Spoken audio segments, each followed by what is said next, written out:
Eh bien, Seigneur, notre Dieu, on se présente devant toi. Au trône de grâce, on veut vraiment, Seigneur, ce matin, que nos cœurs s'ouvrent à ta parole, qui est le psaume 15, versets 1 à 2. Éternel Dieu, ce sont des paroles qui sont sûres, ce sont des paroles qui nous amènent vraiment à devenir intègres dans nos vies par rapport à tes commandements, par rapport à tout ce qu'on vit. C'est quelque chose, Seigneur Dieu, qui peut se faire seulement par ta présence, il ne peut pas se faire autrement. C'est toi seul qui peux nous amener à cette intégrité dans nos vies. Nous te prions, Seigneur, d'ouvrir nos oreilles, d'ouvrir vraiment notre cœur afin qu'il puisse être intégré, que ça puisse être un élément qui devient naturel dans nos vies. Ce n'est pas quelque chose qui vient comme ça, mais c'est quelque chose qui s'apprend. Et Seigneur Dieu, ce matin, on veut vraiment te remettre toute cette prédication entre tes mains, afin qu'on puisse vraiment comprendre et mettre en pratique ce qu'il va te dire, dans le nom de Jésus. Amen. Voilà, c'est que je vais parler du psaume 15, 1 à 2. Bon, j'ai oublié mon eau. Gaétane, tu m'amèneras-tu, s'il te plaît? Merci, oui. Au cas qu'il manque d'huile. Merci, Géry. Merci beaucoup. Avant de commencer, j'aimerais vraiment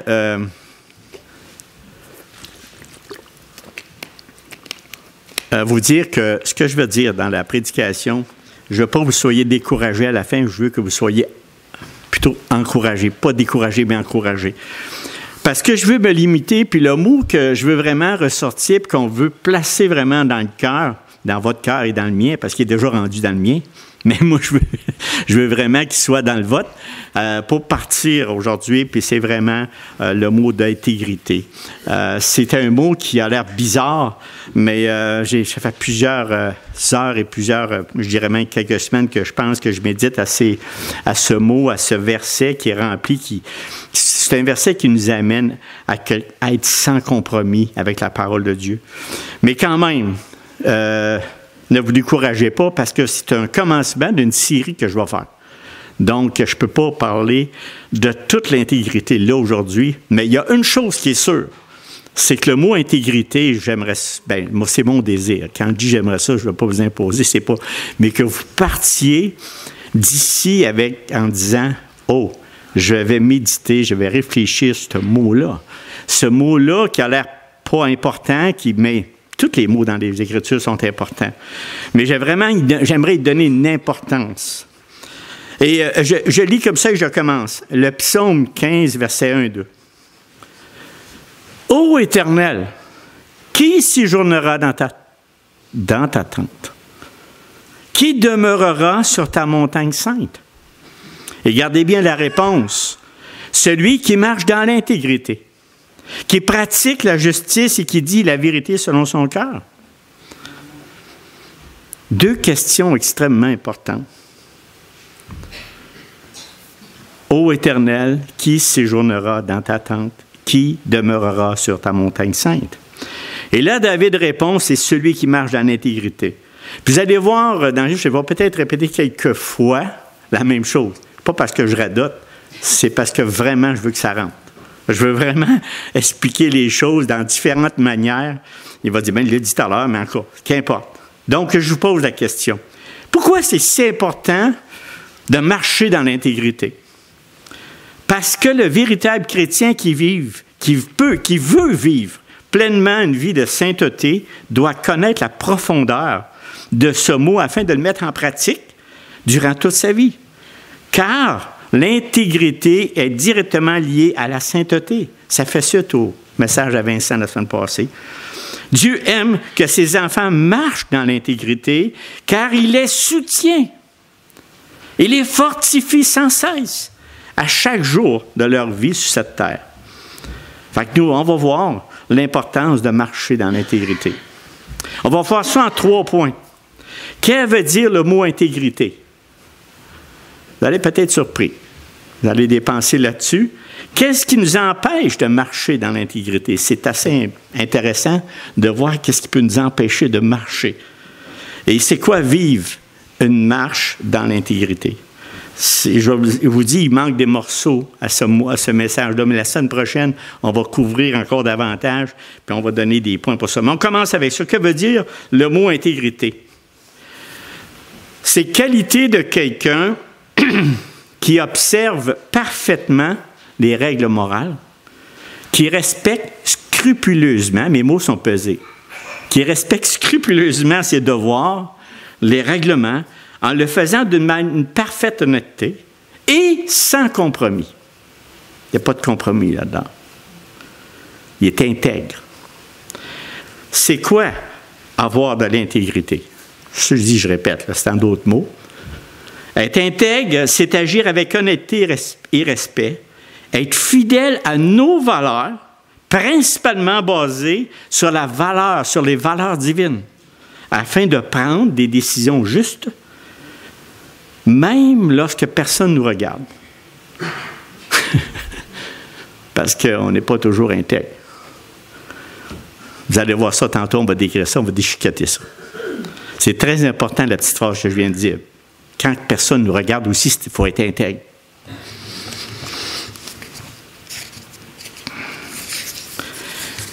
C'est quoi une personne intègre?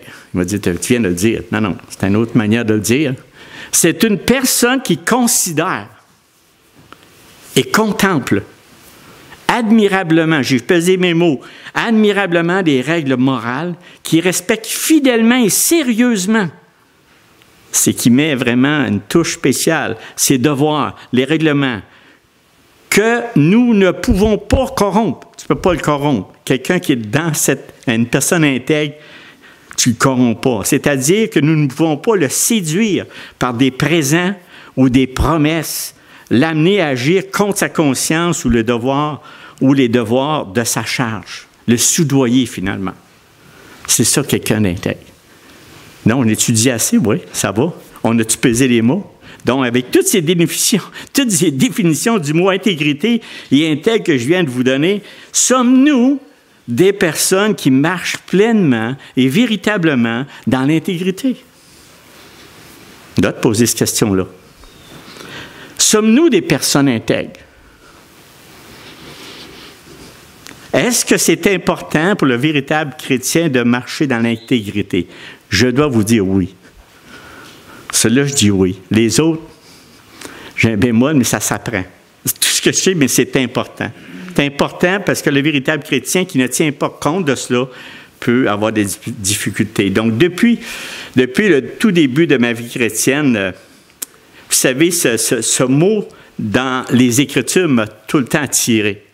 Ça fait partie de ma vie, ça fait partie de mes cordes. Est-ce que j'ai été toujours intègre? Non.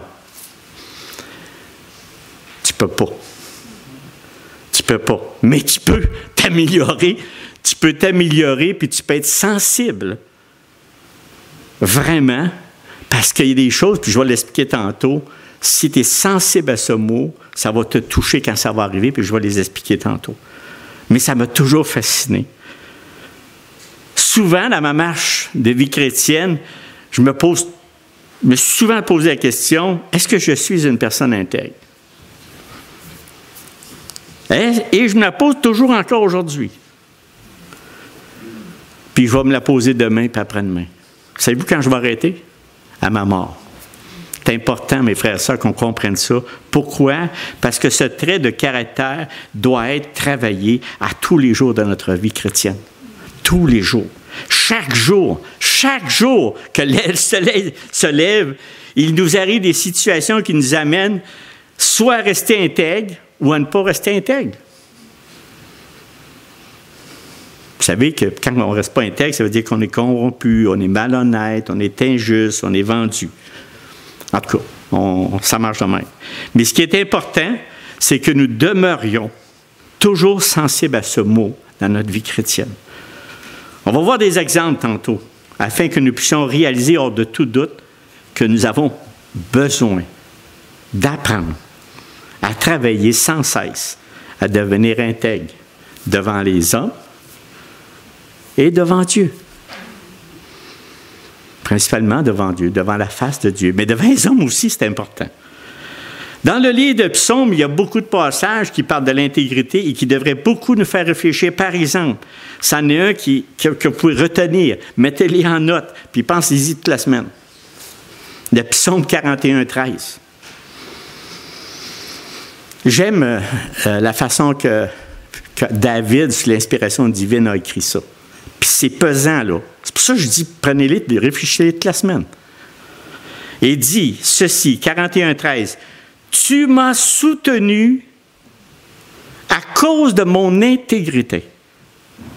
Et tu m'as placé pour toujours en ta présence. C'est pas pesant, ça? Écoutez bien, là. Tu m'as soutenu à cause de mon intégrité. C'est-à-dire, Dieu, il a un regard favorable pour celui qui marche avec sincérité, avec intégrité dans ses voies. C'est ça que ça veut dire. Puis qu'est-ce qu'il dit après? Tu m'as placé pour toujours en ta présence. Donc, il y a quelque chose qu'on a besoin de mettre dans notre vie, l'intégrité. Tu m'as soutenu à cause de mon intégrité. David, puis on a d'autres places aussi, j'en ai sorti un, mais il y en a d'autres places aussi qui disent ça. Le Seigneur aime voir ses enfants intègres, marcher dans l'intégrité. Dieu aime que ses enfants marchent dans l'intégrité, qu'ils soient intègres dans les moindres détails de nos vies. Oh, c'est pas important. Pas grave. Non, c'est grave. Est-ce que cela veut dire que nous pouvons vivre la perfection sans péché? Absolument pas. Absolument pas. Découragez-vous pas. C'est pour ça que je dis, ne partez pas ici avec un découragement. Au contraire. Nous sommes, absolument pas. Par contre, quand nous marchons véritablement dans l'intégrité, nous sommes très, très sensibles au péché. Très sensibles au péché. Quand tu ne marches pas dans l'intégrité, le péché peut te contaminer, ça ne dérange pas. Mais quand tu marches dans l'intégrité, on est sensible. On n'aime pas le péché. On ne veut pas qu'il reste chez nous. On ne veut pas qu'il reste dans nos vies. C'est ça, marcher dans l'intégrité. Puis maintenant, nous allons voir vraiment un exemple d'intégrité qui est toujours dans mon esprit. Ça, c'est quelque chose... Quand quelque chose qui arrive dans ma vie, je pense à Job. C'est Job qu'on va regarder. Puis ça, c'est un exemple, je vous dirais parfait, il y en a d'autres, mais j'ai choisi celui-là. Job 1, 7, 12. Et il dit ceci. « Or, les fils de Dieu vinrent un jour se présenter devant l'Éternel. Et Satan vint aussi au milieu d'eux. L'Éternel dit à Satan, « D'où viens-tu? » Et Satan répondit à l'Éternel, « De parcourir la terre et de m'y promener. » L'Éternel dit à Satan, « As-tu remarqué mon serviteur Job? » As-tu remarqué mon serviteur Job? Il n'y a personne comme lui sur la terre. C'est un homme intègre et droit, craignant Dieu et se détournant du mal. Et Satan répondit à l'Éternel, « Est-ce d'une manière désintéressée que Job craint Dieu? Ne l'as-tu pas protégé? » Là, c'est Satan qui réprimande Dieu. « Ne l'as-tu pas protégé, lui et sa maison, et tout ce qui est à lui? Tu as béni l'œuvre de ses mains, et ses troupeaux couvrent le pays. Mais, étends ta main, touche à tout ce qui lui appartient, et je suis sûr qu'il te maudit en face. » L'Éternel dit à Satan, « Voici, tout ce qui lui appartient, je te le livre. Seulement, ne porte pas la main sur lui. » Et Satan se retira de devant la face de l'Éternel. Vous savez, le reste de l'histoire, je ne le dirai pas tout, mais en une seule journée, Job perdit tous ses fils et ses filles, tous ses troupeaux, tout ce qu'il avait. La seule chose qui est restée, c'est sa femme.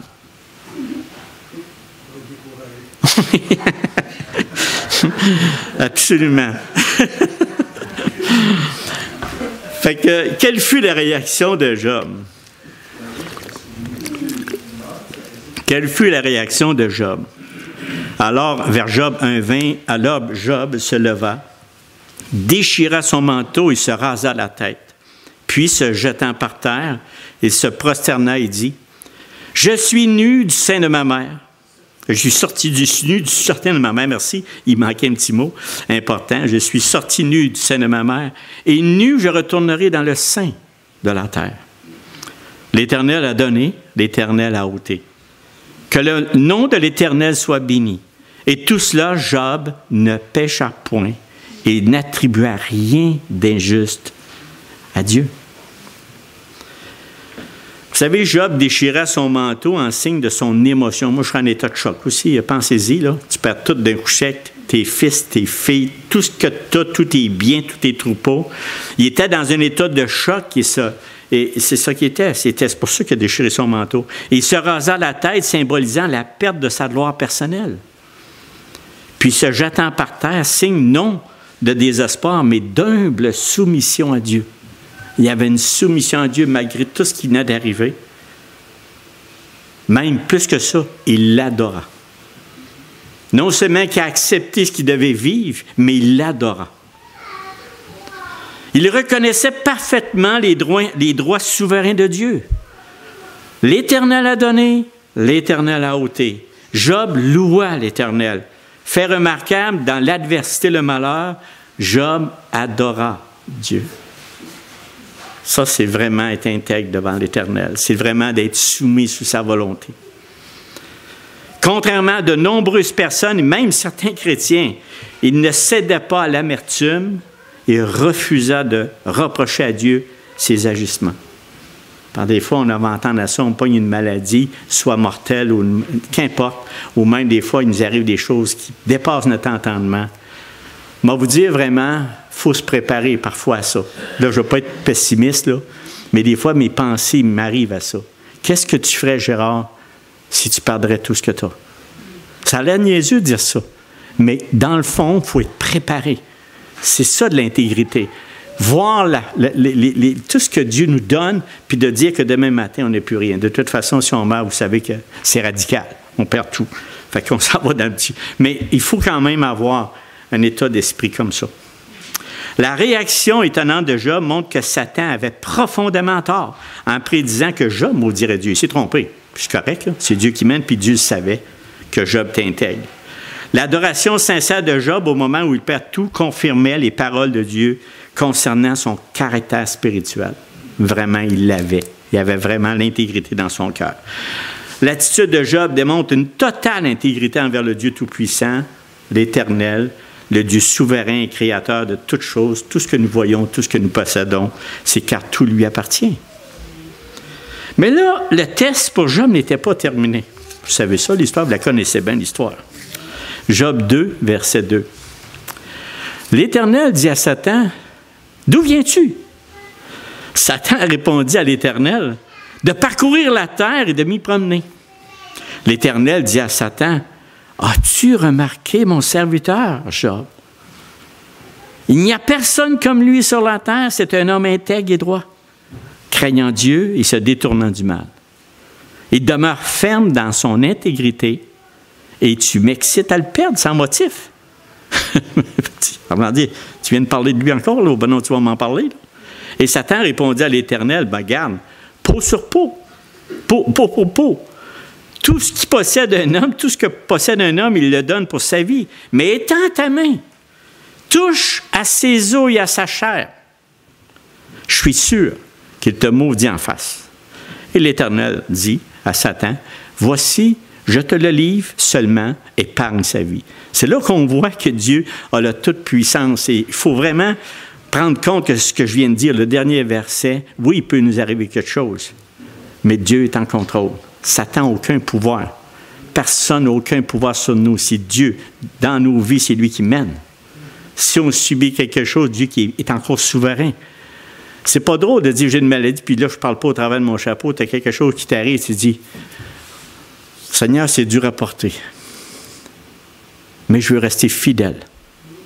C'est dur à porter ce que tu m'amènes comme maladie. C'est dur à porter ce que je fais. C'est dur à porter si un de mes fils ou n'importe quoi qui peut nous arriver dans la vie.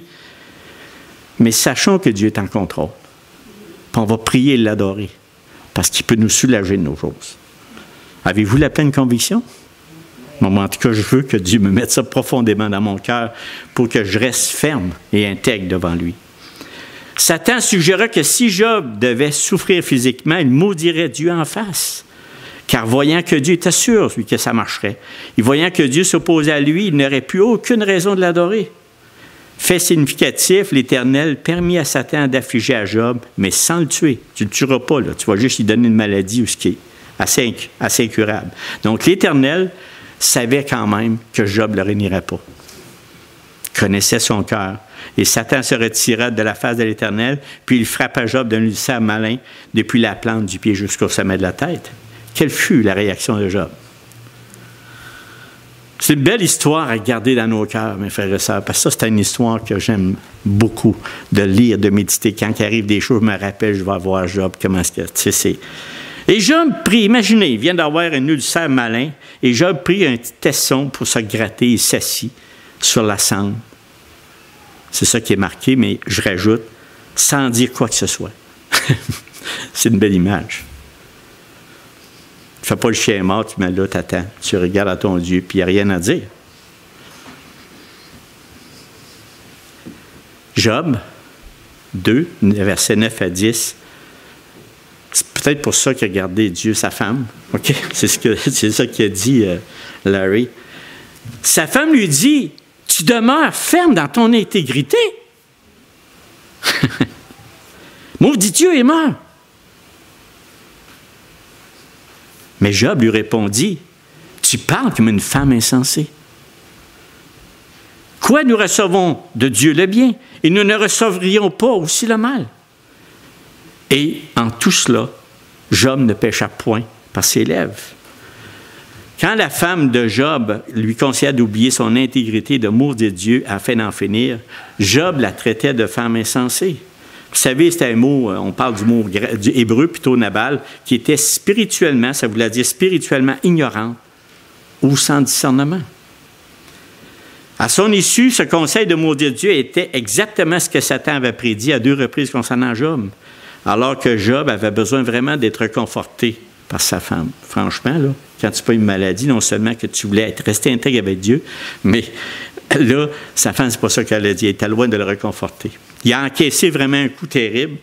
L'amertume évidente de sa femme envers Dieu. Mais vous savez, c'est la même chose pour nous aujourd'hui.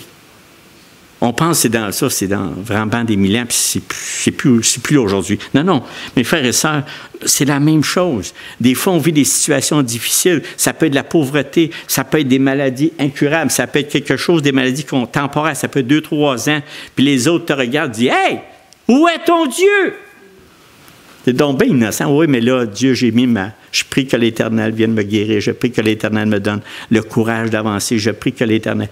Qu'est-ce que tu fais là, pauvre idiot? Meurs, puis c'est tout, hein? Mais c'est la même chose aujourd'hui. Mais pourquoi je vis ça? Mes frères et sœurs, je vous le dis, c'est un exemple d'intégrité. Quand on parle, qu'est-ce que ça veut? Que veut dire le mot intégrité? C'est ça. On dit tout simplement, Seigneur, je suis là, il y a quelque chose que je dois apprendre, je dois le vivre et je vais le vivre. Tout simplement, mon mot ne dit pas Dieu. Parce que souvent, des fois, on va utiliser l'évangile de prospérité. Ah, tu n'as pas de foi en Dieu, tu ne crois pas assez en Dieu, tu ne pries pas assez. Hey! Arrêtez.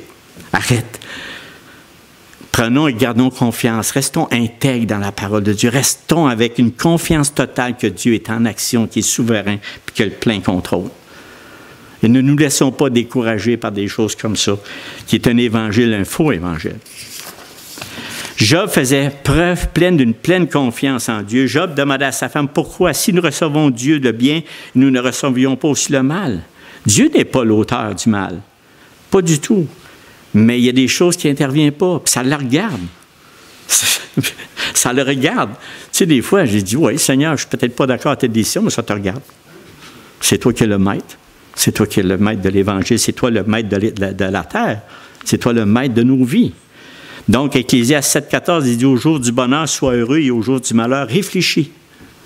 Réfléchis, Dieu a fait l'un comme l'autre, afin que l'homme ne découvre en rien ce qui sera après lui.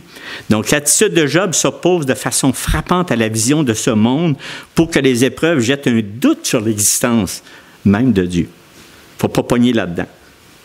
Puis Puis même plus tard, dans les versets 40, il y avait 42 versets là-dessus, ou 44, qu'importe, Job déclara à ses amis qu'il garderait son intégrité jusqu'à sa mort.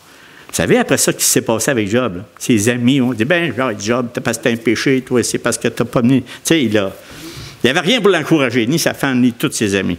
Donc, mais il a toujours resté intègre, jusqu'à sa mort. Frères et sœurs, je le répète, un véritable chrétien marche dans l'intégrité. C'est quelqu'un qui observe parfaitement les règles morales, qui respecte scrupuleusement ses devoirs et les règlements, le faisant d'une parfaite honnêteté et sans compromis.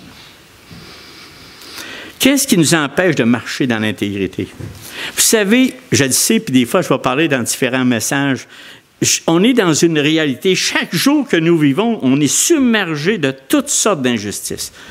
Je ne sais pas, quand je me mets à écouter, que c'est ça une émission, j'aime pas, c'est pas nécessairement des films, mais des fois, ça va être des émissions d'information ou qu'est-ce que c'est des personnes populaires ou qu'importe.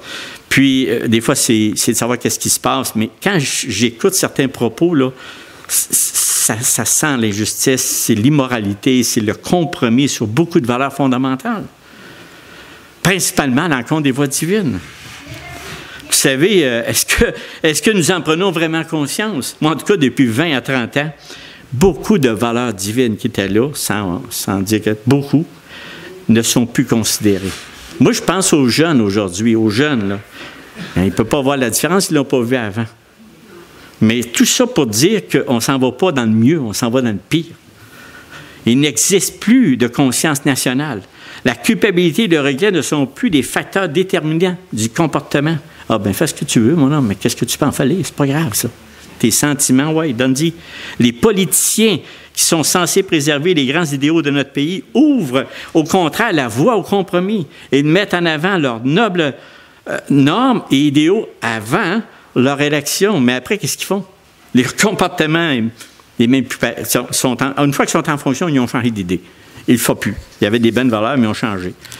On constate aussi la même chose dans le monde des affaires, du chef d'entreprise au représentant commercial, dans les tribunaux, des juges aux avocats, dans le sport, entendez-vous? À plein.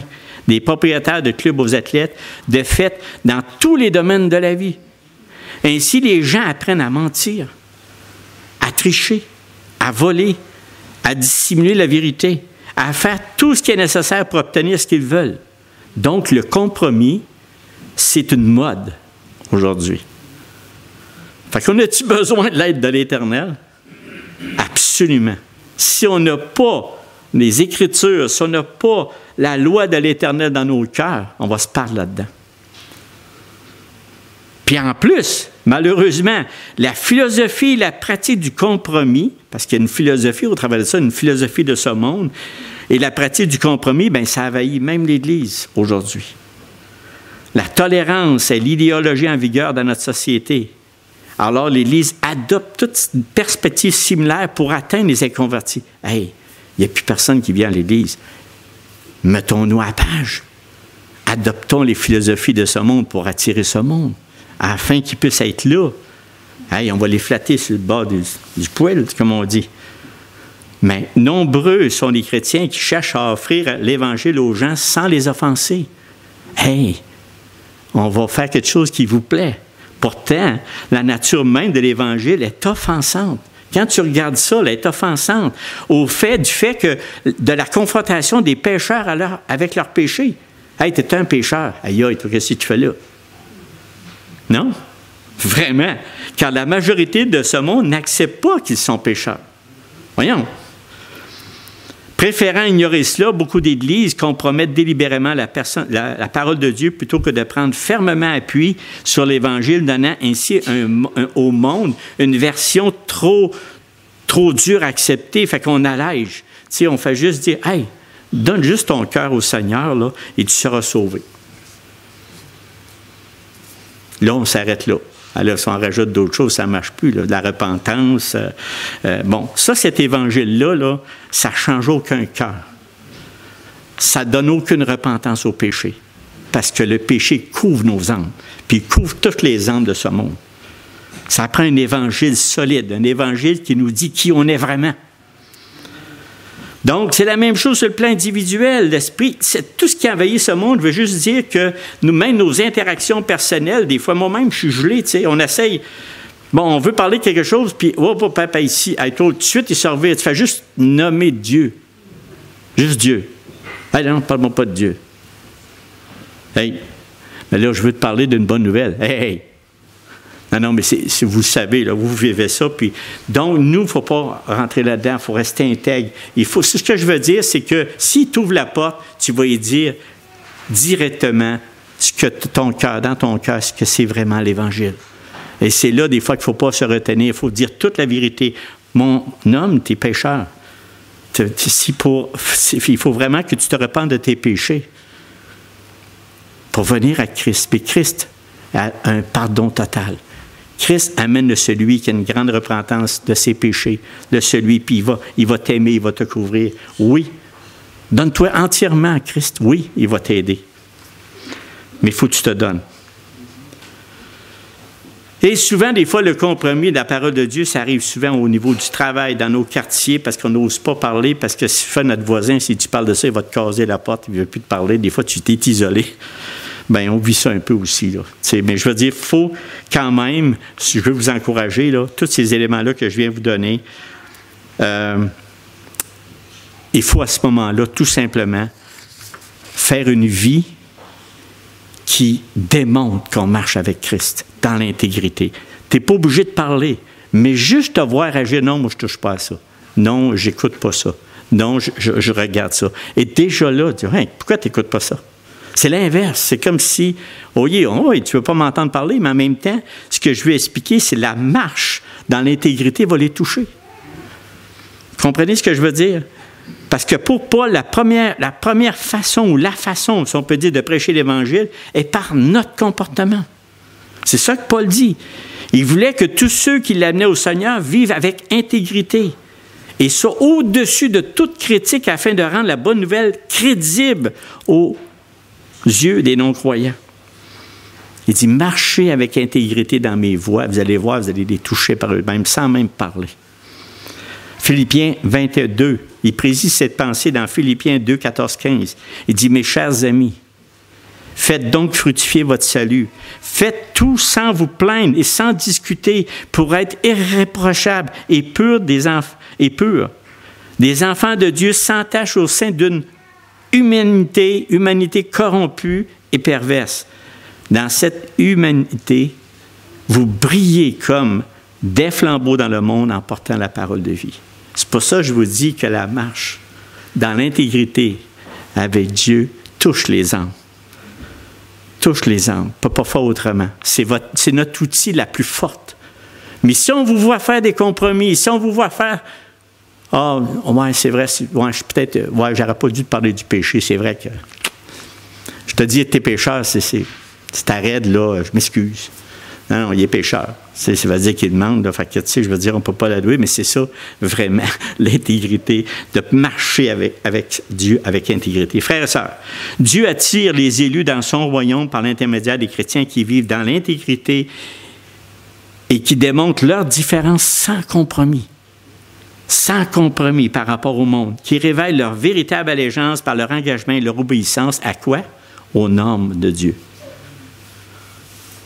On va regarder tantôt. La difficulté de vivre notre marche dans l'intégrité se trouve dans l'opposition que nous rencontrons de la part du monde. J'ai ici un extrait de R.C. Sproul qui parle « plaire à Dieu ». C'est important ce que je vais vous lire, j'ai trouvé ça pertinent, ce que j'ai lu. Le monde est un séducteur. Il cherche à attirer notre attention et notre dévouement. Cassez-vous pas la tête, le monde, chaque jour, il est debout, hein? Comme nous, on est debout. Mais il cherche à nous séduire. Il cherche à attirer notre attention, notre dévouement. Il reste si proche, si visible, si captivant. Il éclipse notre vue sur le ciel. Il bouche ça, il couvre. Ce que l'on voit retient notre attention. Ben, pas faire autrement. Tu vis dans ce monde, pas pour rester encabané, puis... Tu sais, je veux dire, être pu sortir, là, en tout cas. Donc, il retient notre attention et séduit nos yeux de peur que nous les levions vers un pays meilleur dont le bâtisseur et le créateur est Dieu. Vous savez, le monde nous plaît. Il y a des choses que le monde a. du moins la plupart du temps. Et malheureusement, nous vivons souvent nos vies de manière à lui plaire.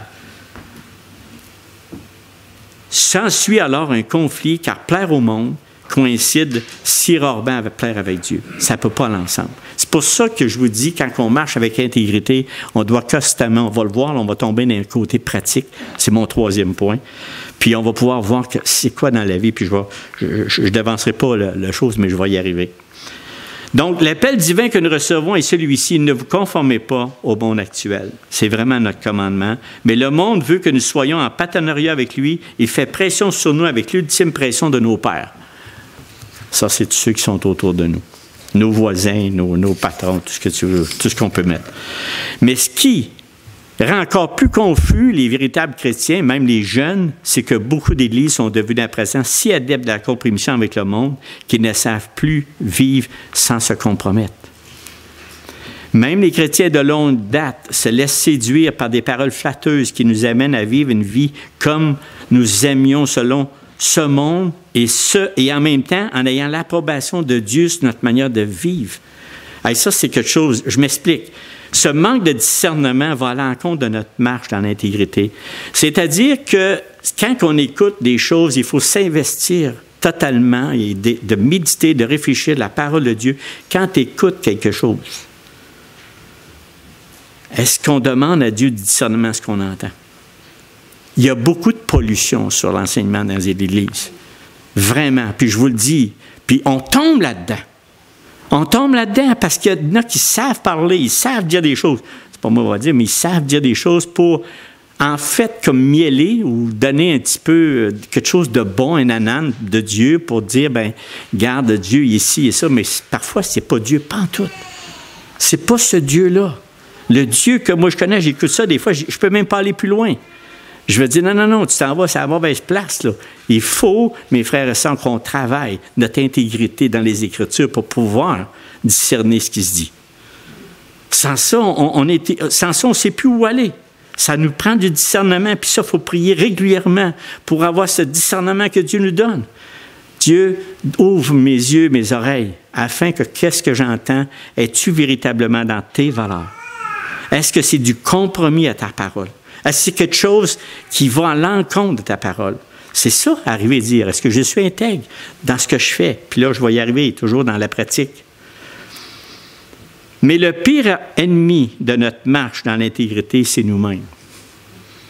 J'ai parlé des autres, puis de ce monde, mais le pire ennemi, c'est nous-mêmes. Notre cœur doit être constamment sous la lumière des Écritures, afin que nous puissions voir que nous vivons très souvent dans le compromis avec les lois de Dieu. Je le dis, là. Je suis un des premiers. Je ne suis pas à l'écart de vous, mes frères et sœurs. Je dois travailler fort jusqu'à ma mort pour rester intègre dans les voies de Dieu. Un chrétien, un véritable chrétien qui ne prend pas le temps de lire et de méditer la parole de Dieu, il ne peut pas véritablement rester et marcher dans l'intégrité. Il va flopper. Mais Dieu il pardonne. Quand tu le vois, faut que tu... Seigneur, qu'est-ce que je fais là? Seigneur, pardonne mon péché. J'ai manqué. Même cette semaine, 2-3 éléments qui étaient arrivés, puis j'étais là, je dis, wow. Ouais, Gérard, tu vas prêcher ça dimanche, là. C'est pas vieux, là. Tous les jours! On est pogné avec quelque chose. Tous les jours, mes frères et sœurs. Dans l'écoute de quelque chose, dans la relation avec ta femme, la relation avec ton ami, avec ton employeur, partout! Partout. Je ne dis pas que c'est tout, là, mais il y en a un qui t'a floppé dans la journée, puis que tu étais obligé de compromettre ton intégrité avec Dieu. Me comprenez-vous? Me suivez-vous? C'est quoi vivre maintenant une marche dans l'intégrité? David dit ceci dans Psaume 101, verset 2b. Il dit, « Je marcherai dans l'intégrité de mon cœur au milieu de ma maison. » Là, on tombe dans du côté pratique pour les 15 dernières minutes. Vraiment, je marcherai dans l'intégrité de mon cœur au milieu de ma maison. Le mot « intégrité » ici ne signifie pas la perfection sans péché, mais l'intégrité du cœur pour vivre les exigences de notre foi autant que possible. Là, je vais parler un peu côté famille. Comment c'est fort, l'intégrité dans une famille? Puis, écoute, on pourrait mettre des multiples exemples. On serait ici jusqu'à 5-6 heures du après-midi. J'en ai pris une. Parce que les enfants à lesquels on est, j'ai eu des enfants, mais là, aujourd'hui, ils sont rendus grands. Mais même des enfants ont eu des enfants. Mais vous savez, quand on veut que nos enfants grandissent dans l'intégrité, ça commence au berceau, comme on a prié tantôt des mères vertueuses. Ça commence au berceau, mes frères et sœurs, tout jeunes. On commence déjà à dire qu'est-ce qu'il doit faire. Mais en même temps, c'est assez spécial comment Dieu travaille avec ces éléments-là. Les enfants ont besoin de 3 choses. De la cohérence et encore de la cohérence. Ça, la cohérence, c'est absence de contradiction. En raison de notre nature déchue et inconstante, nous sommes enclins à être incohérents. Puis ça, les enfants voient ça. Nous avons tendance à baisser la garde lorsque nous sommes fatigués ou stressés, mais principalement à cause de notre tendance à pécher. En fait, malgré tous nos efforts, nous ne comblerons jamais le fossé affligeant qui existe entre ce que nous sommes et ce que nous devrions être. C'est un combat de tous les jours, l'intégrité. Mais là, je veux parler au niveau famille. C'est des points que je vous amène, des points pratiques. Nos enfants doivent nous voir nous efforcer de marcher devant Dieu avec intégrité. Je vous dirais même s'ils sont vieux aussi. Même s'ils sont rendus d'âge avancé. Là, je n'ai pas parlé de 60, mais même 70 ans, ça peut faire aussi. Mais ils nous regardent. Ils nous regardent tout le temps. Tout le temps. Notre intégrité peut déteindre sur eux de manière puissante à un tel point que ça peut nous étonner. C'est fort, qu'est-ce qu'on peut donner à nos enfants. Par exemple, j'ai une histoire, il fallait que je mette une histoire quelque part pour donner du concret. C'était un père et une mère respectaient attentivement le code de la route.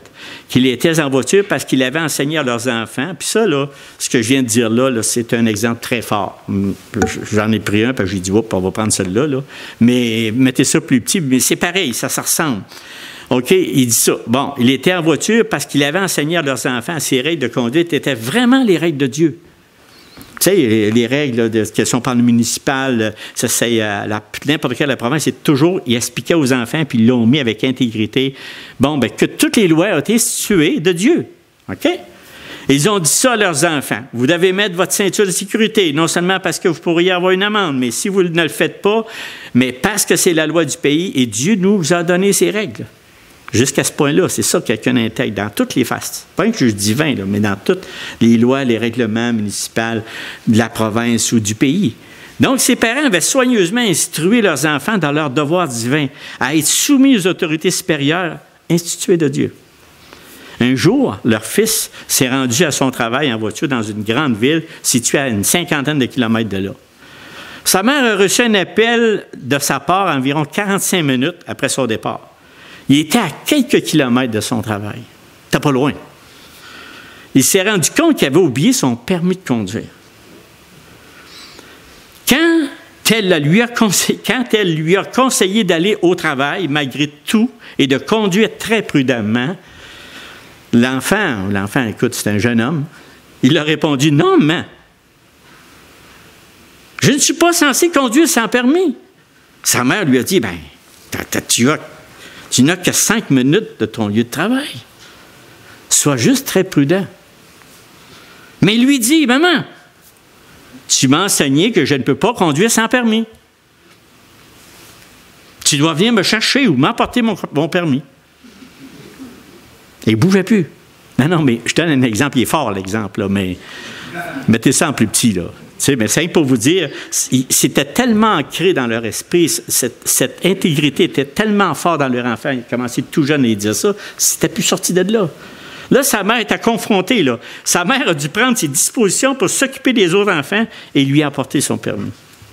Elle ne pouvait plus je sais que c'est un exemple extrême, mais ça nous fait réfléchir vraiment que ce jeune homme, ce qu'il a fait, on a dit, bon, mon quitte, là, il est tout près de là, moi, j'y enseigne tout ça, il faut qu'il soit intègre, il faut qu'il ait son permis, puis là, il me demande ça. Là, je suis dans l'eau chaude. Mais là, elle a participé, puis elle a été mener son permis. Mais tout ça pour dire qu'elle avait 2 choses, soit qu'elle bafouait ce qu'elle avait enseigné, parce qu'il montrait intégrité, mais non, il fallait qu'elle mette en pratique. Donc, nos enfants nous surpassent lorsque nous essayons d'être cohérents. mais croyez-moi, il détecte aussi l'hypocrisie dans des choses auxquelles nous n'avons jamais pensé. Je vous dis ça, mes frères et sœurs, parce que je peux parler avec expérience. Hein? Quand on a eu des enfants, on le sait. Puis j'ai fait mes erreurs. Puis c'est exactement ce que je suis en train de vous dire. Ben là, il dit à l'enfant, toi, tu fumes. L'enfant, il dit, ben là, mon gars, fume pas, là. Ça va pas bien, ton enfant. Tu me dis de ne pas fumer, toi, tu fumes. Non, non, mais ça ne marche pas. Non, non, mais ça naît des affaires comme ça. Donc, l'une des bénédictions d'avoir des enfants, c'est bénissant, là, des enfants, là. C'est pas décourager sur les pères et les mères qui ont des enfants aujourd'hui. C'est très bénissant. Vous savez, c'est que c'est quand même l'une des bénédictions d'avoir des enfants parce qu'ils peuvent, en une seconde, c'est une seconde conscience pour nous, pour nos propres consciences qui faillit. Vous ne trouvez pas? Ça nous parle, nos enfants. Moi, j'ai tout le temps dit à l'Éternel, merci de m'avoir donné des enfants parce que réellement, il y a des péchés que tu m'as enlevés parce qu'on s'aperçoit. Puis même l'enfant, il dit, ben là, il te le dit directement, ton problème. Bon. Puis ils ne sont pas convertis, là. Donc, leur conscience ne les laissera pas en paix s'ils cèdent à la tentation de faire quelque chose qui va à l'encontre de ces règles. Ça, c'est des enfants. Même des enfants non convertis, c'est comme ça. Ils ne sont pas en paix. Ce jeune homme là, que je vous ai conté, il n'était pas en paix. Il fallait absolument qu'elle le fasse. Sans ça, lui, il aurait dit, « Mais pourquoi tu me dis ça? Pourquoi tu m'enseignais ça? » Bon, ça va. Maintenant, il y a d'autres actions. Parfois, nous subissons de fortes pressions qui s'exercent sur nous pour que nous acceptions des compromis. Par exemple, votre enfant est malade. Mais lorsque vous téléphonez pour demander un jour de congé, votre chef répond, « Dites que vous êtes malade. » Et tout ira bien. Nous ne pouvons pas vous accorder un congé pour soigner un enfant. Qu'est-ce que tu fais? C'est des petits exemples que je voulais donner, mais qu'est-ce que tu fais? Hein? Là, t'embarques-tu là-dedans ou pas?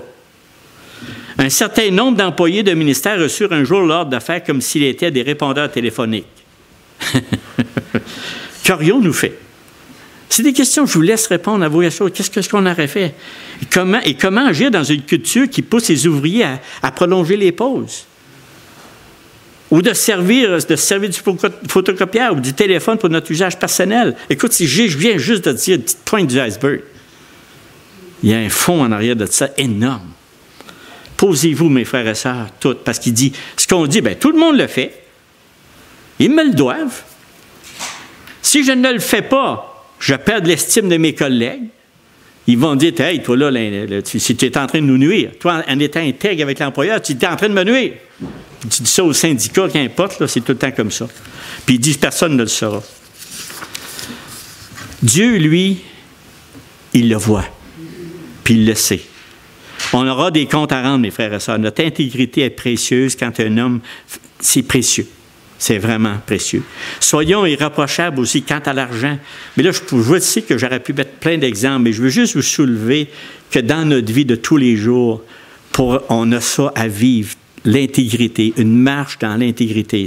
Aujourd'hui, je fais juste poser le fondement. Je vais y revenir parce que j'ai 4-5 messages là-dessus. Pas rien que la même chose, mais qui va nous amener des choses encore plus, la compréhension encore plus de l'intégrité. J'aime ce mot. J'aime le mot intègre.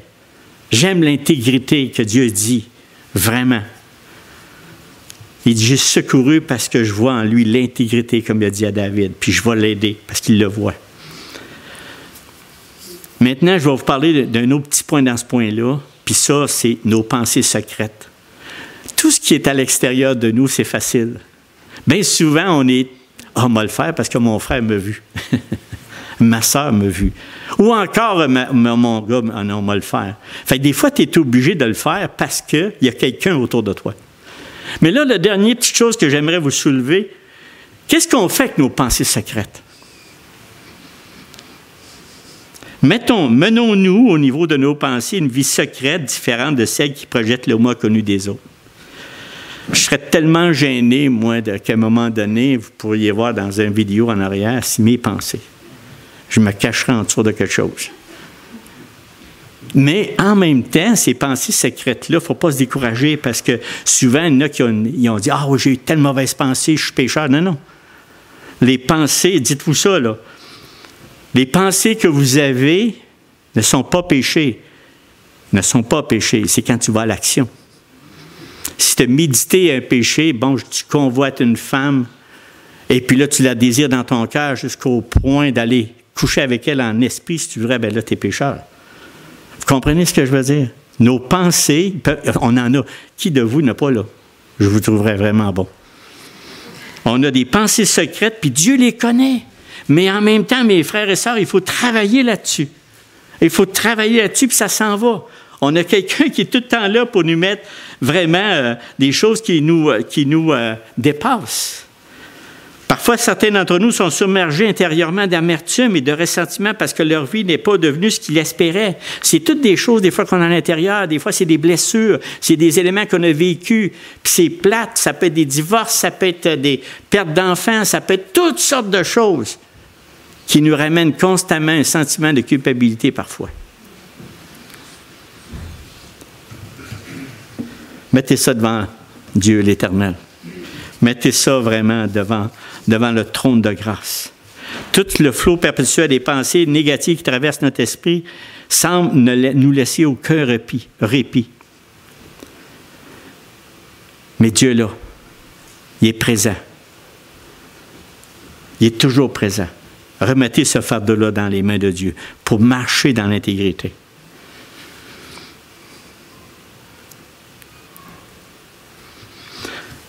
Je suis en train de réfléchir à ce que je veux faire parce qu'il me reste 4 minutes. Donc, beaucoup d'hommes et de femmes se torturent mentalement parce qu'ils ont des pensées coupables, j'ai dit récurrentes. Les pensées ne sont pas des péchés. Il est cependant vrai que nous pouvons tellement nourrir notre esprit de saleté qu'il serait prédisposé aux mauvaises pensées. Fait que stop. Quand il y en a, il faut que tu fasses un stop.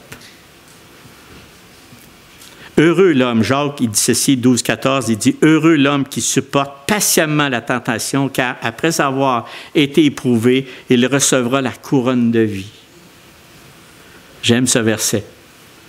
Que le Seigneur a promis à ceux qui l'aiment. Que personne, lorsqu'il est tenté, ne dise « C'est Dieu qui me tente », car Dieu ne peut tenter. Car Dieu ne peut être tenté par le mal, il ne tente lui-même personne. Mais chacun est tenté quand il est attiré et amorcé par sa propre convoitise, puis la convoitise, lorsqu'elle a conçu, enfante le péché, et le péché étant consumé, produit la mort. Chaque jour, je le répète, mes frères et sœurs, il y a toujours des choses prévisibles et imprévisibles, mais soyons aux aguets. Posons-nous tout le temps la question quand il arrive des choses devant vous. Est-ce que je demeure intègre devant l'Éternel ou je fais un compromis des fois de l'Éternel?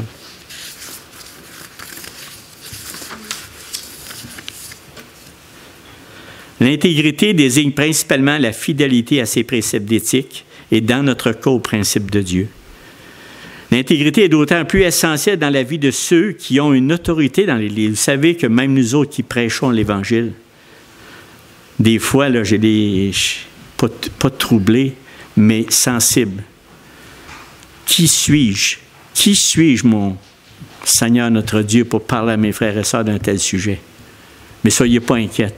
Votre frère travaille sur l'intégrité. Votre frère travaille. C'est pour ça que je vous en parle. Il est là, présent, à chaque jour. Puis je vous le dis, à chaque jour, prenez le temps. Puis je veux que ce mot, c'est mon désir, excusez-moi de vous imposer quelque chose, mes frères et sœurs, mais c'est mon désir. Pensez au mot intégrité. Suis-je intègre devant l'Éternel? Est-ce que la décision que je prends, elle est conforme aux voies divines? Là, il vient de m'offrir un emploi, il me demande quelque chose qui est hors de tes voies. Qu'est-ce que je fais? Pour le salaire, je vole? Ou je te déplais? Ça, je viens de nommer qu'un exemple. Mais c'est dans toutes sortes de choses. J'en reviens pas. J'en reviens pas. Des fois, je me surprends même des fois. Mais là, Dieu qui est fidèle à nous, il y a un petit pop-up qui rentre dans la tête. Hey, il y a des pop-up de Satan qui rentrent, mais il y a des pop-up de Dieu qui rentrent. Puis il dit, Gérard, qu'est-ce que tu fais? Dieu dit ça, là. Tu es en train de te préparer à manquer d'intégrité sur ma parole. Oui, Seigneur, mais tu sais, il faut que tu comprennes que là, j'ai un problème, parce que si je fais ça, il va m'arriver telle affaire. Puis si je fais l'autre chose, il va m'arriver des choses. Mais il dit, c'est pas grave. Il faut que tu vives les conséquences.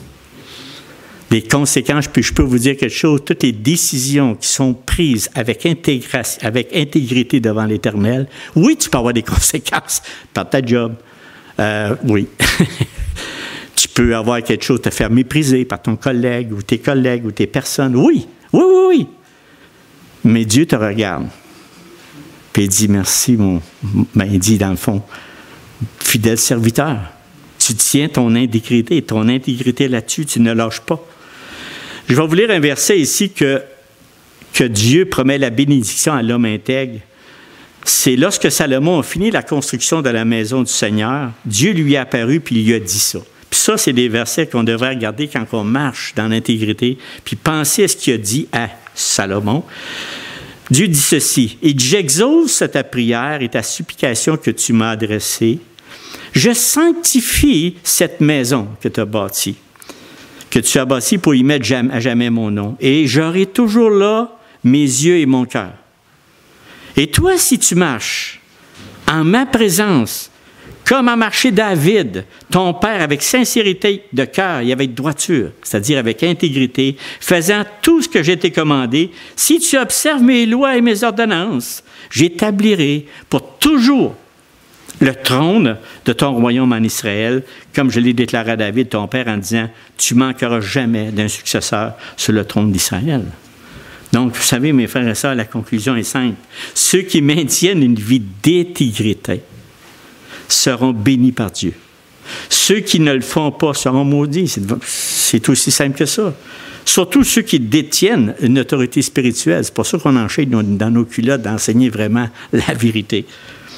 L'intégrité est essentielle à tout croyant qui désire représenter Dieu et Christ dans ce monde. Tout ce qui nous sépare d'un engagement total à notre Seigneur, aussi bien dans le caractère que dans la conduite, n'est en réalité qu'un compromis avec le monde. Vous comprenez ce que je viens de dire? C'est une petite phrase simple.